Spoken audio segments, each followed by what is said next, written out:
L'étoile brillante du matin. C'est toi le protecteur. Nous te bénissons, Seigneur. Qui est comme toi, Jésus? Il n'y a personne qui est comme toi. Il n'y aura jamais une autre personne. Tu es l'unique et le véritable Dieu. Protecteur de l'univers. J'ai confiance en toi, Seigneur. Yes. Amen. Amen. Alléluia. Amen. Zambe a protégé. Amen. Zambe a assuré sécurité. Amen. Zambe a bambola yo. Amen. Zambe a visité. Amen. Oui, alobi amen et salamela. Amen. Oui, petit maman copain lolo zambe a visité.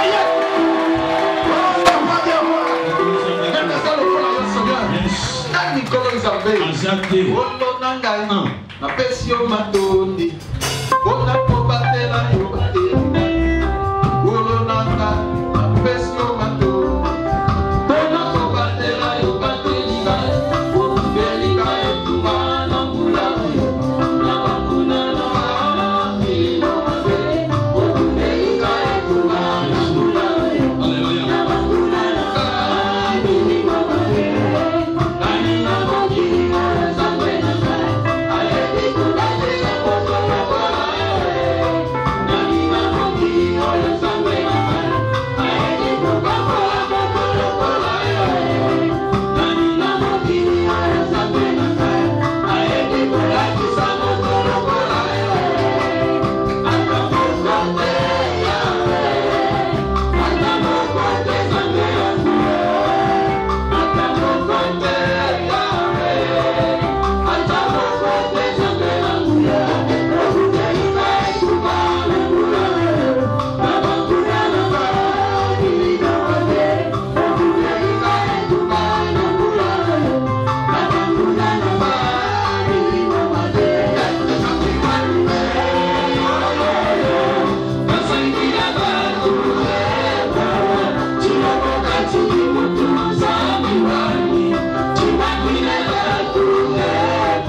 Amen. Amen.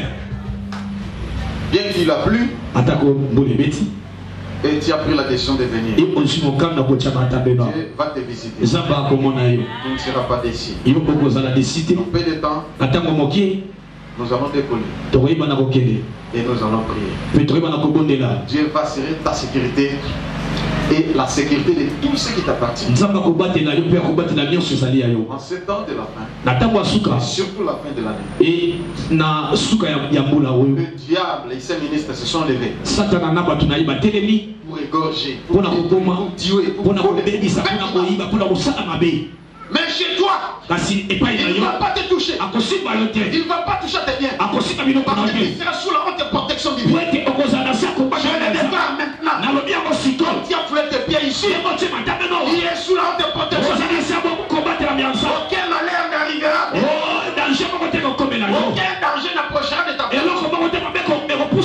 Les anges de Dieu sont tout autour d'eux. Vous y serez. Ils seront là. Au nom de Jésus, nous parlons sur la protection divine. Alléluia. Amen. Nani mokonzi. Yesu. Nani nzambe. Yesu.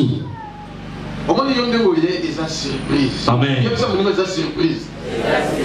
Bah nous sommes pas quand ils sont dans poko alors comme le bête. Mais quand c'est le paquet. Amen. Sauf qu'il nous les bêtes. Yes. Avec 4 9 prière ça. Sauf qu'il est 4 11. Yes. On a prière il y a dimanche comme là. Pourquoi on a 17h. Amen. Mais il a encore 11h. Vous laissez 4 qui n'a pas. Yes. Nous avons pas. Amen. Attends, continue pour le problème de Nzambe à visiter. Amen. Bien aimé, il faut chercher la protection divine. La protection divine est plus que la protection des pharaons.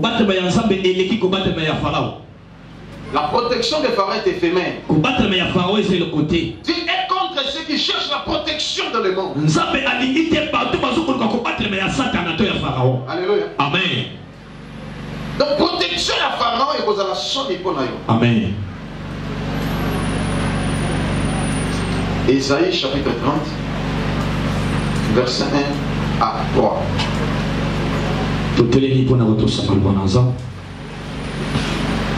Ésaïe chapitre 30, verset 1 à 3. Ésaïe chapitre 30, verset 1 à 3. J'ai lu au nom de Jésus. Amen. Malheur dit l'Éternel aux enfants rebelles qui prennent des résolutions sans moi et qui font des alliances sans ma volonté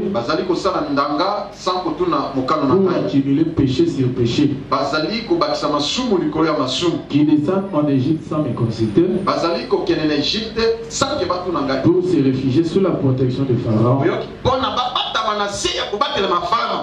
et chercher un abri sous l'ombre de l'Égypte. La protection de Pharaon sera pour vous une honte et l'abri sous l'ombre de l'Égypte une ignominie. Amen. Le bas 3 fois Amen. Amen. Amen. Amen. Vous vendez la place là. Yes. Tu as bien suivi la lecture. Dieu est contre ceux qui cherchent la protection dans le monde. Si on parle de Pharaon, on voit l'image du diable. Ceux qui consultent le diable, ils cherchent la protection. Ils seront dans la confusion. Ils seront en conflit. Parce que Dieu va les confondre. Nous tous, nous étions là. Nos parents, nos aïeux, ils cherchaient la protection chez les parents. Je vous ai raconté déjà mon histoire. Quand j'étais encore petit, mon père étant que chef de groupement, il appelait un féticheur pour nous protéger. Je dois me protéger mes enfants. Mais où est cette protection? Lui-même est décédé. Mais mon grand frère est décédé. Mais moi je suis là. À cause de Dieu. Dès les bas âges. Papi singa na luketo badiaka. Papi jimesi yako balati kabisa. Dolali biso nyonso balati biso na poka dolali tola mugabo yanga izate. Ya bango sope izate. Amen. Ote eli mwendenge ni baluki ndenge nyonso tu babona ngo. Amen. Babengi sunga na pour la deuxième. Asali cérémonie. Asali sous le loka ngala singa. Yes. Na ba 16 dolali. Na butu. Tola mugabo to yanga izate. Amen. Ikatanite. Mutu pa longolite. Ngako mwana deuxième sur primaire. Yes. D'ailleurs, moi je pleurais parce que je voyais que mes frères et sœurs ils sont tous protégés. Moi j'ai perdu. Alléluia. Amen. Vous imaginez ciel. Papa. Yes. Sans protection. Alléluia. Amen. Yes. Pour la troisième fois. Yes. Mais dans la vérité, il y a ça dans Molimo Moussous. C'est comme Molimo Ango, ni. Amen. Nous avons que 2 maîtres. Et nous avons que 2 esprits. L'esprit saint et l'esprit du diable. Et si tu n'as pas l'esprit du diable, tu as quel esprit? Parce que le charlatan lui-même a déclaré. Non, lui, il a un autre esprit. Il va rester comme ça. Je m'inquiétais. Amen.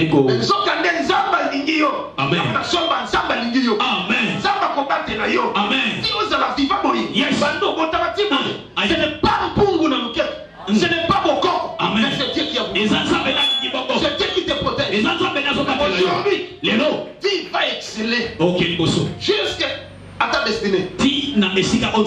Parce qu'il y a un esprit qui va te conduire. Nous parlons sur la protection. On a bien lu le verset. Lisons comme notre verset.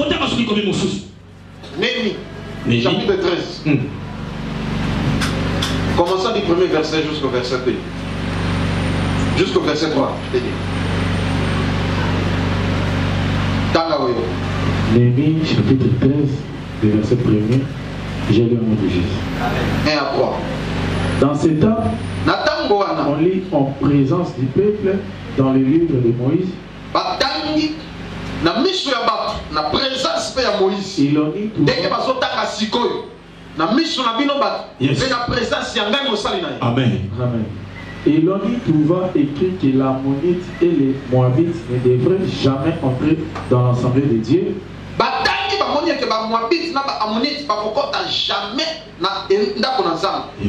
qu'ils n'étaient pas venus au devant des enfants d'Israël avec du pain et de l'eau.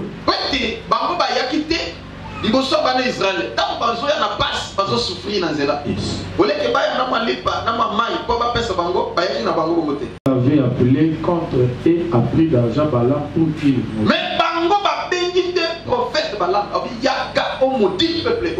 Mais notre Dieu changea la malédiction en bénédiction. Malédiction est bon, elle est comme une bénédiction. Amen. L'homme a 3 fois Amen. Amen. L'homme est 3 fois Amen. Amen. Amen. Amen. Acclamez pour ce verset. Écoutez bien. C'est Dieu de vengeance. Dieu se vengeait contre les Ammonites et les Moabites. Alléluia. Amen. Parce qu'ils avaient appelé le prophète Balaam pour maudire Israël. Israël a quitté l'Égypte pour aller à la terre promise. Au cours de la route, qu'est-ce que la Bible dit? Dans le livre d'Exode chapitre 23, verset 20 jusqu'au verset 26. Yes. La Bible dit, j'ai mis mon ange devant toi pour te protéger en chemin et pour te faire arriver. Dieu, je prépare. Mais l'ange de Dieu marchait avec Israël. Et quand le prophète Balaam est venu pour maudire Israël, sur l'ordre du roi de Moab, le prophète a changé. Bénédiction. On est de maudire, il a commencé à bénir. Parce que le prophète voyait quelque chose. Mais moi je dis aujourd'hui, vous êtes une race bénie. Parce que vous marchez avec l'ange de Dieu. Si vous marchez avec l'ange de Dieu, vous serez bénis. Et vous aurez des succès. L'ange là va éloigner la maladie. Il va vous donner la victoire sur tous vos ennemis. Il se lèvera pour venir vous attaquer. Je vous dis franchement, il sera écrasé par l'ange de Dieu. Mais la chose déclarée sur Côte.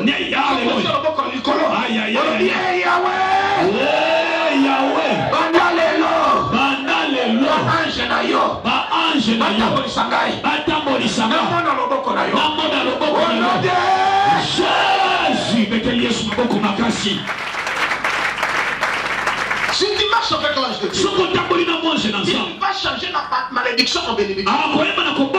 Il va changer les barrières en escalier. L'ange va changer beaucoup de choses. Il va changer la maladie en guérison. Il va changer la pauvreté en richesse. Il va changer beaucoup de choses. Il va porter le nom de l'Éternel. Il a reçu l'ordre du Tout-Puissant. Il marche au nom du Tout-Puissant. Il va opérer des miracles extraordinaires. Il va dépasser tout le monde. Amen. Même si on te maudit, je vous ai dit bien, et je témoigne souvent, on m'avait maudit même au niveau de l'église. Même mon père spirituel m'avait maudit. Si ce n'était pas bien, je ne marchais pas avec la vie serait déjà arrêtée. Nani mokonzi? Yesu. Ngande na sana bengo na tia na modilio. Vina bosane. Ebeni. Let us all comprendre. Amen. Mais on m'avait maudit devant l'église. J'étais devenu comme un objet de risée. Un objet de malédiction pour l'église. Même dans ma famille aussi. Les membres de la famille me maudissaient. Ils me haïssaient sans cause. Ils me passaient de l'autre côté. Yes. Oh Patrice Ngoya Yeba. Nana sali nyonso. Bona sepel sabato ya mokili. Kasi bango balingi ngaite Yesu. Balingi na bango ngaite. Alléluia. Amen. Donc Patrice Azali a raison. Yes. Je faisais toujours des biens. Jusqu'à présent, je fais le bien. Mais de retour. Kasi na kosonga. La personne. Yes. Montagnini au sautéa. Il prêchait sur la bénédiction.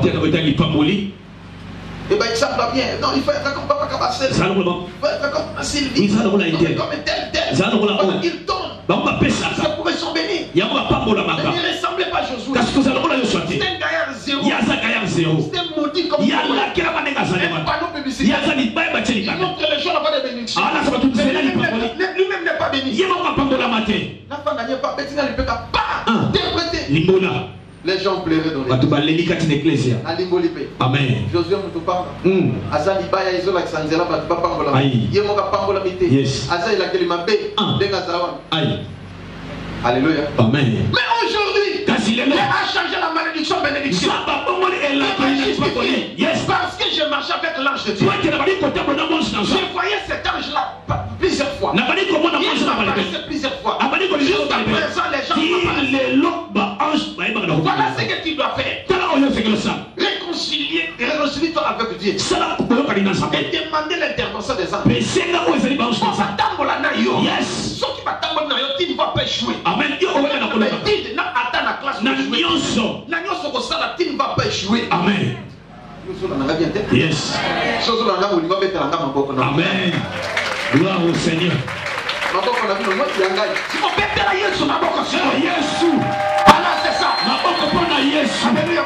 Amen. Yes. Tambola na mange na nzambe. Abraham marché avec l'ange de Dieu. Jacob même chose. Israël même chose. David même chose. Samson même chose. Aujourd'hui, il n'y a pas une différence. Entre Abraham et toi. D'ailleurs, il faut retenir que tu es le fils d'Abraham. Le fils de Dieu a la promesse. Les lois aux ânes à droit, on table dans le barrage. Amen. À moins que la moine à Satan. Amen. Si tu es du diable, tu dois te convertir maintenant. Pour avoir une vraie sécurité. La sécurité qui vient de Dieu. La protection qui vient de Dieu. Si quelqu'un veut te faire d'image, il sera frappé par l'ange de Dieu. Même amour et bon Dieu maudit Rio. C'est qu'on s'y battait. Parce que la Bible dit la malédiction, le châtiment, rien sur Israël. La même chose avec vous. Vous êtes une race bénie par Dieu. Même si tu es maudit aujourd'hui, vous serez toujours béni. Parce que ça n'est pas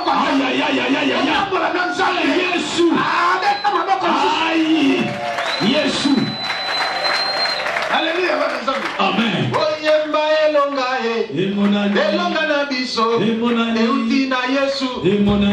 Amen. Alléluia. Amen. Lélo. Non, la différence. Non, la différence. Lélo. Ezajur nanga. Lélo. Na ange nzambe. Na kotika ite. Yepa kotika ngate. Tokotambola na ye. Vinanga mobimba. Au nom de jamais encore. Exode chapitre 33 verset 2. Okada limeli. Balaka na verset 1 à 2. Nzambe alingi biso mingi. Ndenge yo ozotambola kola ozala yo moko. Tu as peur de qui et pourquoi tu as peur? Exode chapitre 33, le verset 2. J'enverrai devant toi un ange. Exode chapitre 33, le verset 2. Amen. L'Éternel dit à Moïse, va par d'ici, toi et le peuple que tu as fait sortir du monte vers le pays que j'ai juré de donner à Abraham, à Isaac,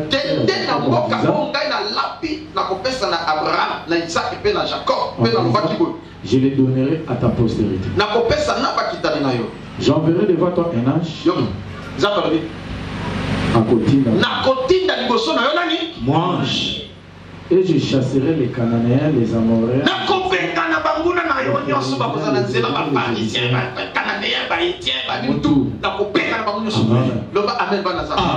C'est comme ça. Comme tu es la fille d'Abraham. Tu es le fils de Dieu. Le fils d'Abraham. Aujourd'hui, Dieu a mis un ange devant toi pour te protéger en chemin. Pour te faire arriver au lieu qu'il y a préparé. Dans le pays de la promesse. Le pays où coule le lait et le miel. Qui sera erré dans cette pays? Qui sera erré partout il ira? David dit, je bénirai tout ce que tes mains vont entreprendre. Et tous les qui fouleront le plan de vos pieds. Je vous donne en possession. Si tu es à Paris, Dieu t'a donné le Paris. Tu vas évoluer là-bas.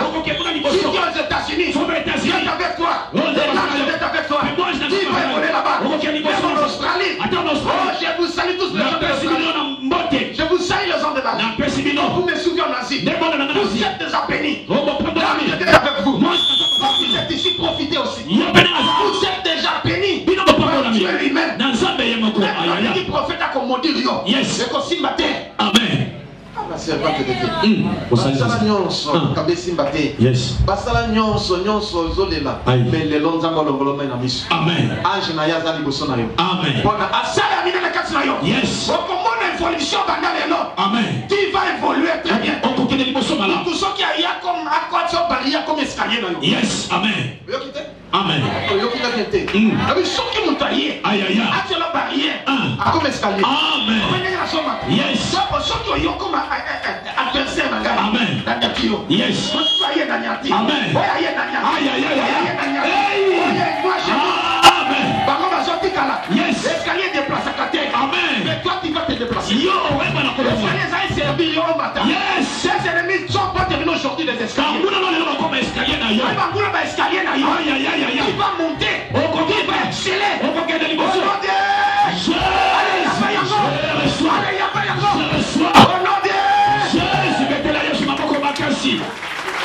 Aïe aïe aïe. Moi je n'en sais. Sois avec moi. Il y a plusieurs personnes qui échouent parce qu'ils résistent à l'ange. Chapitre 20, 23. Yes. Lisons encore ces versets. On peut relire, c'est pas un péché. Amen. Exode chapitre 23, le verset 20 à 23. J'ai lu en écoutez, Yoka. Voici, j'envoie un ange devant toi pour te protéger en chemin. Moi, je n'ai pas. Iboso na yo, nanzela na yo.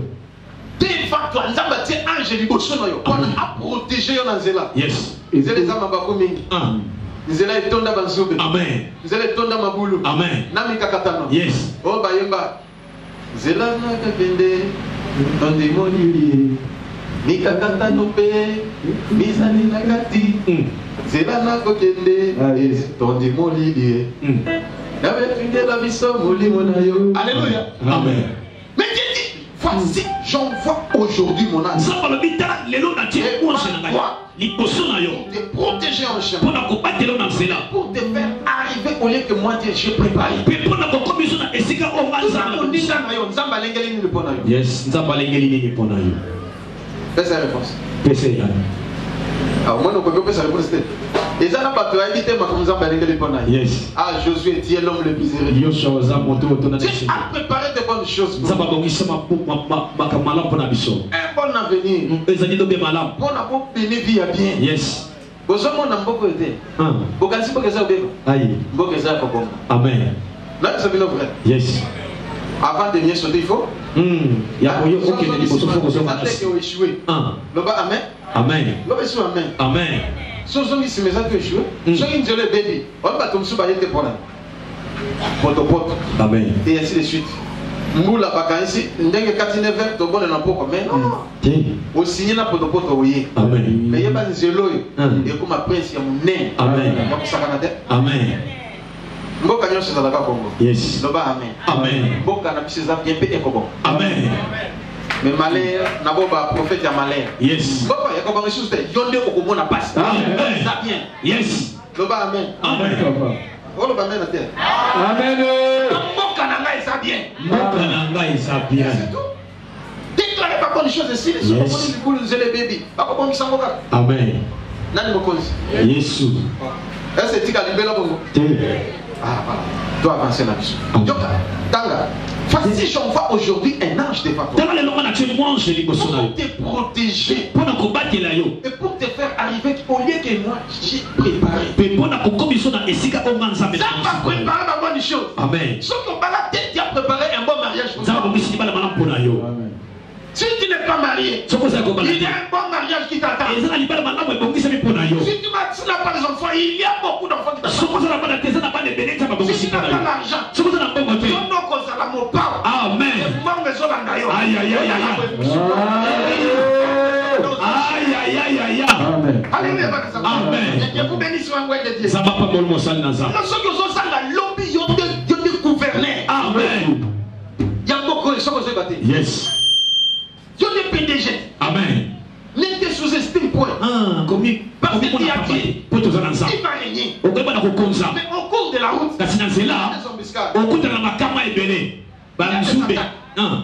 il y a des combats. Mais sache que tu n'es pas seul. Dieu t'appelle. Moi je vais te protéger. Pour que tu faté. Amen. Amen. Parce que la Bible dit ils vous feront la guerre. Ils ne vous vaincront jamais. L'Éternel est avec vous. Vous êtes zélés. Mais moi, il y a Satan dans la mission. On a passe. Amen. Aïe. Problème.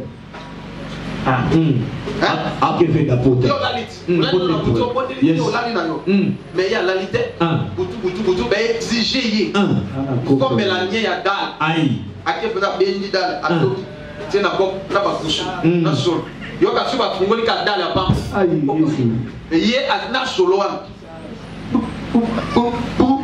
Assis Amen akandi dale po Aïe asanza osu na salami Obi esprit diable sokoti mutako maka diable Yes yo kokate mais ya meli asisi ko siko akabelo mbongo yo chrétien azo mbongo ya meli nyi ayo akabakate makana ye etinga na mbongo na mu ya nyi amen comme salité yes lobi no bokuna okabe ase sisa kufi akufa ko na bituka na bi vemo akufa bana mela kabanye na bani na bituka nyo se limwe mi ezalaka na mapango ya kotanda usura sika webite kote uti donc kaka kufi nano bakundi mutute ebe na mort mitu ba dossier aïe e ba ko me nanya azimitu ba contact ezate contact nyo surtout makanyo ezana ndako les a fermé bakanyinda comme les africains s'il y a quelqu'un qui meurt on ferme sa maison bakanyinda pour le sa femme ses enfants dehors moi c'est n'a pas d'aller après les contacts juste pour kuna mitu ke limwe ke wa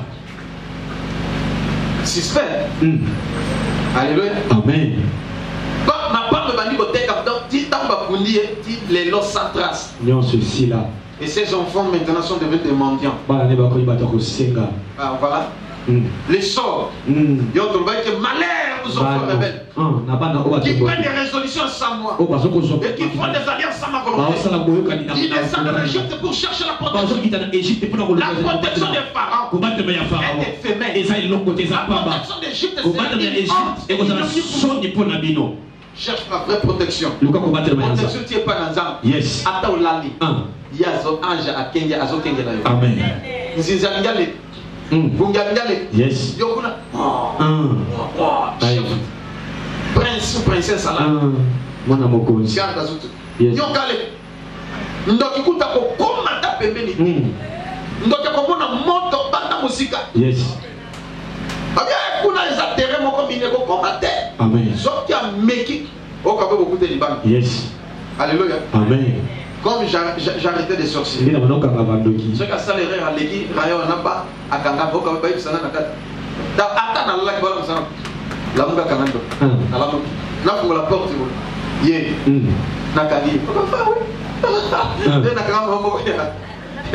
Yes. Alléluia. Amen. Maman a pasté. Nous t'avons la fenêtre à mon anaïa. Aïe. Maman, moi, la lali. Il a fait sa tête. Malédiction. Azola qui là. Eh, ben, c'est là. La mouga kandoki. Na la mouga. Aïe. Na fungoli porte malade. Na yabo. Maman. Maman. Attends. a fini sexe.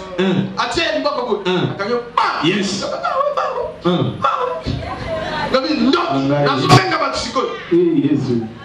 Alléluia. Amen. Amen. Amen. Mais je suis vraiment inquiet. Comment on prend ensemble là, il y a donc il faisait abina sili, abina kei, alors que tu es sili pe azongi yo. Aïe.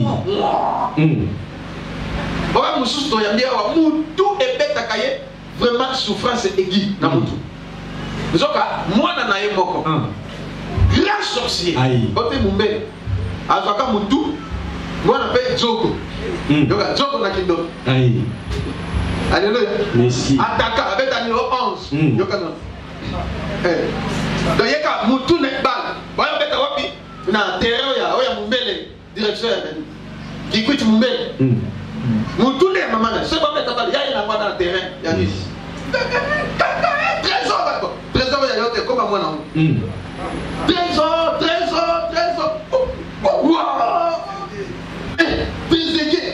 Voilà. Alléluia. Amen. 11.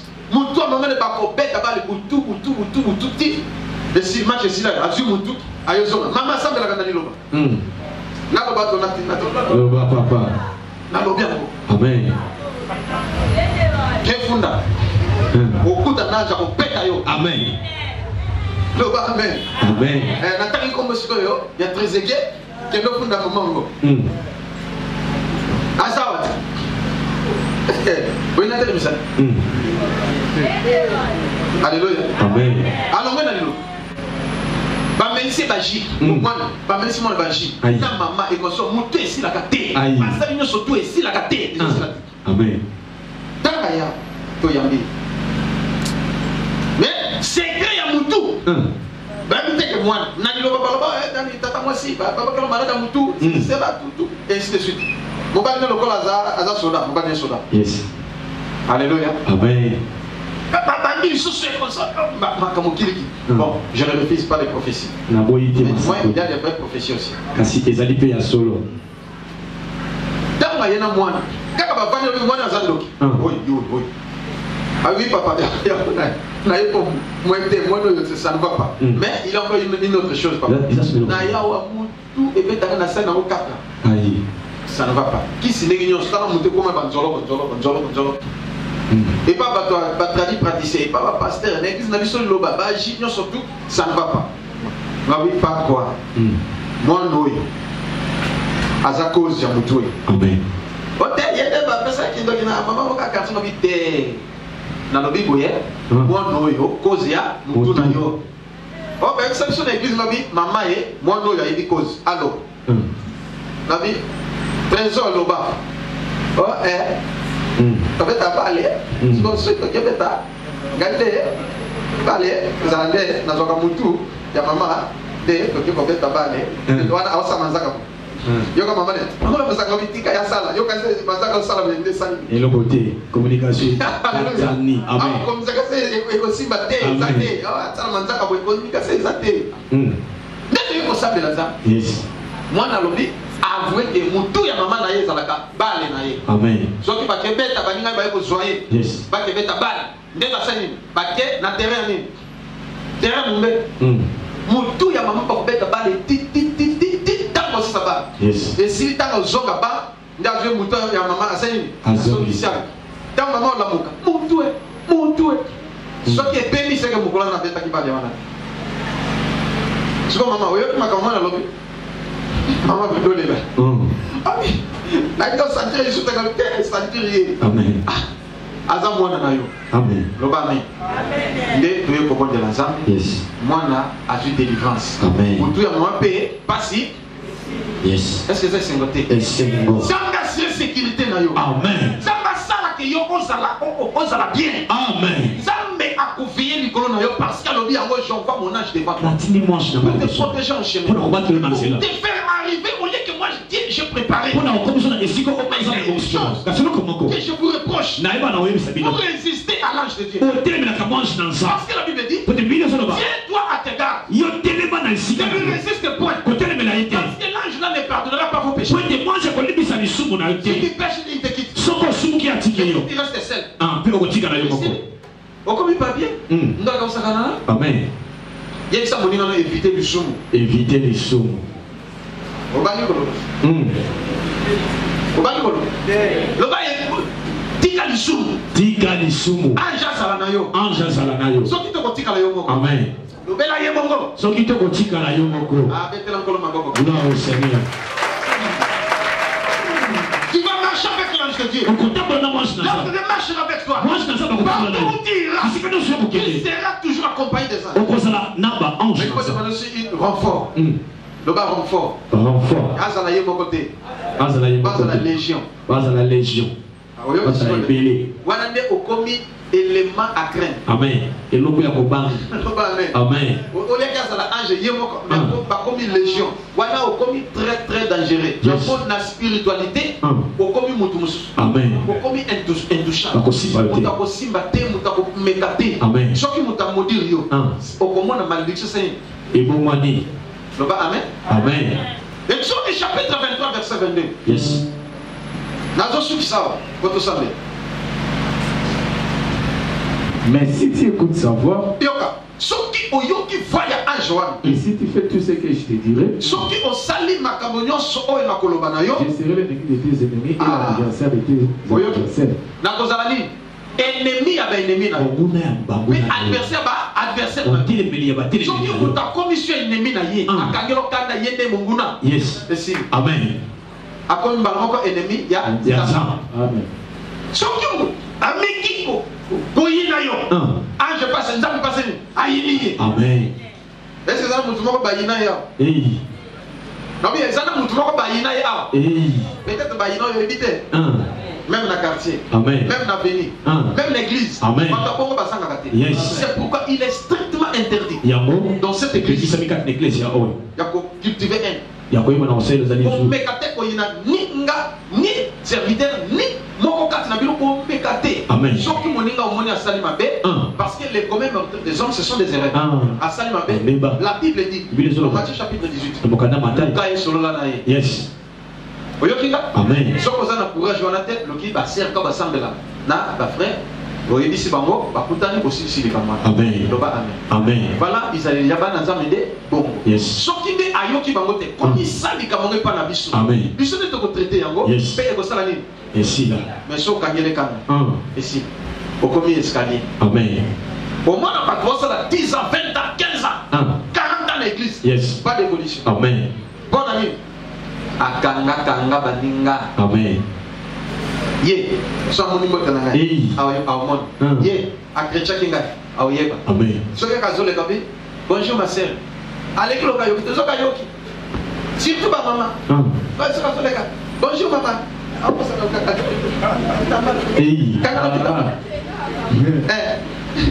Yo na kazole ka. Amen. So ka ayoki. So ko force na yo ka dite, so ka ayokaki. Bête de cara. Bon, nini, ça n'a moi les communs non monté. Yes. Serviteur. Bonjour, bonjour, pasteur. Pasteur, vous savez quand? Oui. Pasteur, on va te noter. Aïe. Pasteur. Pasteur, amitié nini? Amitié, il y a un escalier. Amen. Alléluia, bon exemple. Amen. Tu ne vas pas évoluer. Ok, il faut sauter. Combien de personnes ont aidé par rapport à évoluer à cause de ce comportement? Yes, mais ils allaient lui voir. Yo mis escalier, jamais pas chez toi. Et pas dans yoté. Amen. Yes. Na fini mo. T'es papa. Na toki mo. T'es. Na lobi ma. T'es. Jambe alingi o pesa ye confiance. Amen. Nzamba lingi jinga za la protecteur na yo. Et non lokola na mama mweni. Yes. Bazo kata bilanga na mama mado. Siko mama mweni. Ye bilanga na ye. Azinkis. Akani masango ekoli. Masango ekoli. Singa bondu na badini tout bilanga. Nde azinkis singa ya rouge. Aye ate. Akani singa rouge. Azuko sambembe. Ate. Azuni ate. Azuni musus. Atia akani azui mposa koba atie azui mposa enzenze atie azui nini atie akangi basinga rouge banini donc danger azui bakisi musa sopi likola ya nini nganga pese ke baproduit na yo moto akoyiba akufa moto akosimba pete loba mama mwenye siko mama mado ya tule zangu ngai mama mado kutakipaka te akati aloni esili akena bilanga pesa ini o elanga ya mama mado ya nani ezaka mwa lini na kati kabuli mais miili waya kate basani na eko yiba wana masango ekomeni miili baye kaka nelanga mama mbwe il y a des fétiches. Attends, vous avez ma kiss. Mais il va signer fétiche. Bah, il y ils sont partis. Va toucher à ta licence. Il y a maman. Aïe. Donc, maman m'a envoyé. Encore il y a des clients. À côté tout. Son chat a été ravagé. Ça m'a dit, bah, après ça va fétiche.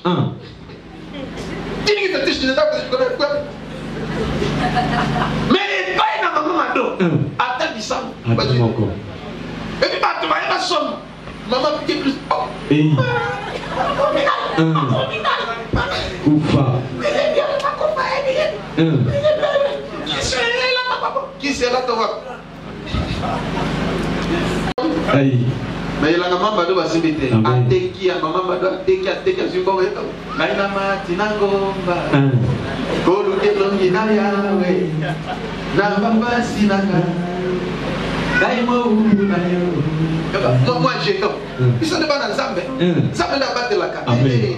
Nzambe. Nzambe soli ko. Nzambe nanga na pesa yo ni. On va pas bandundu yo ka soli. On va ta funga ba jeton na Nzambe. Mama do. Nzambe nanga na pesa yo ni. Nzambe nanga na pesa yo ni. Alléluia. Mama do ngaka oyo. Mama do. Ateka yo kambo. Oninga kuna ba jeu ba kokola. Mama ngwe. La protection des pharaons. C'est la une honte et ignominie pour vous.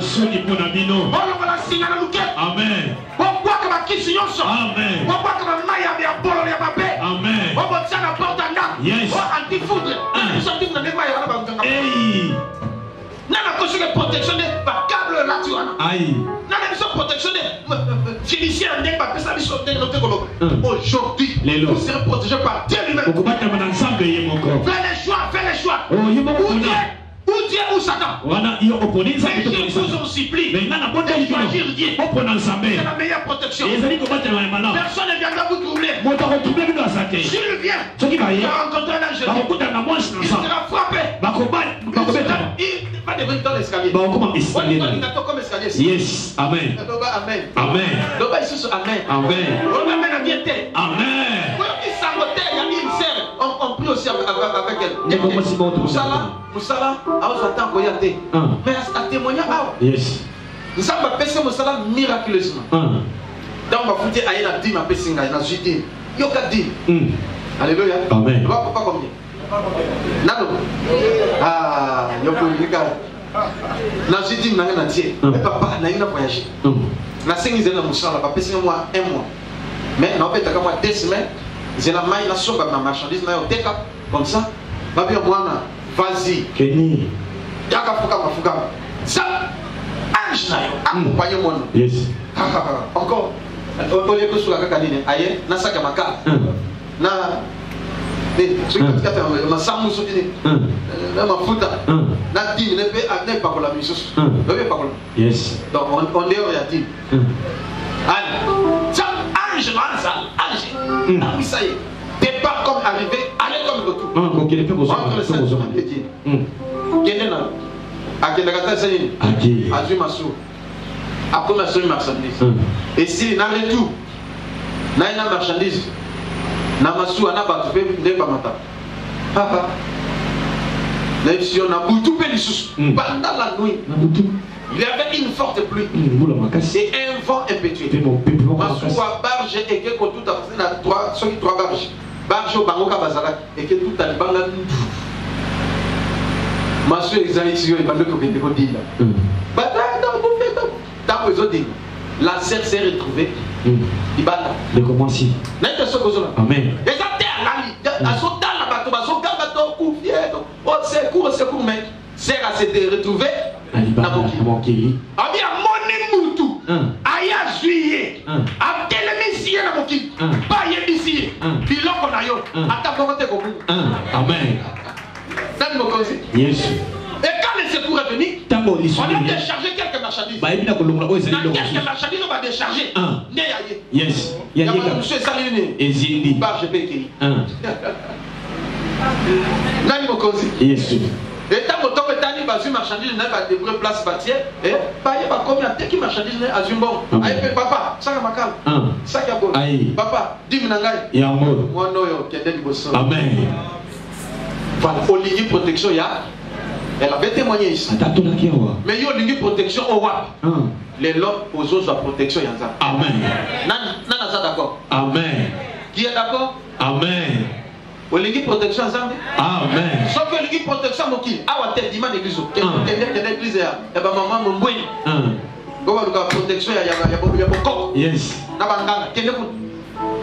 Mais sauf que Olivier protection ensemble. Ah ouais, l'église même l'église de Jésus-Christ. L'église est Jésus. Nous sommes protégés par lui-même. Nous sommes pas terminés avec Jésus. Et ces anges sont au milieu de nous. Mais moi je ne sais pas ça. Ils vont nous protéger.